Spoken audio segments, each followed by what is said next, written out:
कृष्णा मित्रों, आज हम आपको श्रीमद् भागवत गीता के 15वें अध्याय का महत्व सुना रहे हैं।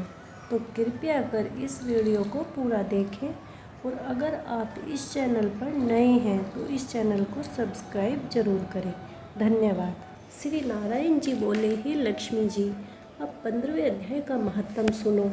उत्तर देश में एक नरसी नामक राजा था और सुभग नामक उसका मंत्री था। राजा को मंत्री पर बड़ा भरोसा था। मंत्री के मन में कपट था। मंत्री चाहता था राजा को मारकर यह राज्य मैं ही करूं। इस भांति कुछ काल व्यतीत हुआ। एक दिन मंत्री ने राजा को मार डाला और स्वयं राज्य करने लगा। समय पाकर मंत्री भी मारा गया। यमराज के दूत उसे बांध कर ले गए।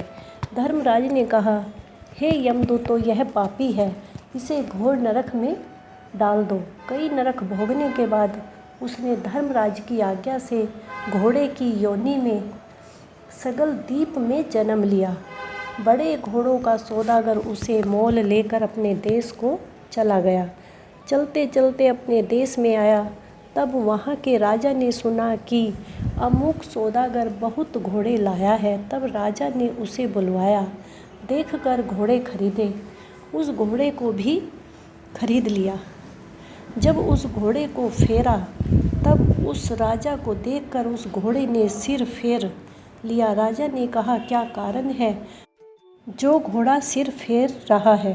पंडितों ने कहा, हे राजन, इस घोड़े ने तुम्हें सिर नवाया है। राजा ने कहा, यह बात नहीं है। कई दिन पीछे राजा शिकार खेलने को उसी घोड़े पर सवारी करके गया। वह घोड़ा जल्दी चलता था। राजा शिकार खेलता खेलता बहुत दूर चला गया। उस दिन राजा ने हाथों हाथ कई शिकार पकड़कर मार डाले। राजा बड़ा प्रसन्न हुआ। दोपहर हो गई। राजा को प्यास लगने लगी। राजा ने उसी वन में एक साधु को कुटिया में बैठा देखा। पास ही एक तालाब जल से भरा देखा।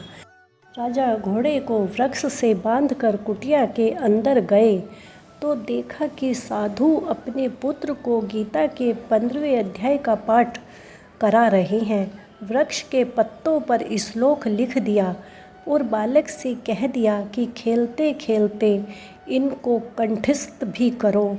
जिस वृक्ष से राजा ने घोड़ा बांधा था वह बालक पत्ता लेकर उसी वृक्ष के नीचे श्लोक याद करने लगा और खेल भी रहा था। उस पत्ते को घोड़े ने देखा तो तत्काल उसकी देह छूट गई।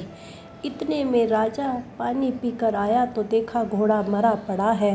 राजा ने चिंतावान होकर कहा कि यह घोड़ा किसने मारा? इतने में अदृश्य रूप में आवाज़ आई, हे राजन, मैं इस घोड़े का चैतन्य हूँ, देवदेही में वैकुंठ को जाता हूँ। राजा ने पूछा, तुमने कौन सा पुण्य किया है? घोड़े ने कहा, राजन, यह बात ऋषिवर से पूछो।